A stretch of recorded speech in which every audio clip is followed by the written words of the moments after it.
Hello everyone, in this video I will show you how to change text position in Photoshop. Let's begin. Example, create a new layer,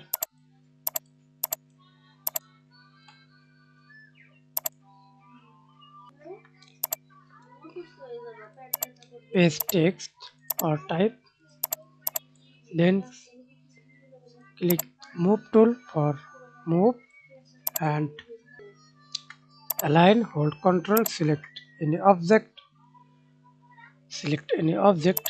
right, left, middle, down, up, center and align, double click, select text, window tab, character, paragraph options, align, fill, or press Ctrl T, resize text, hold shift, fix size and do not hold shifts, free size.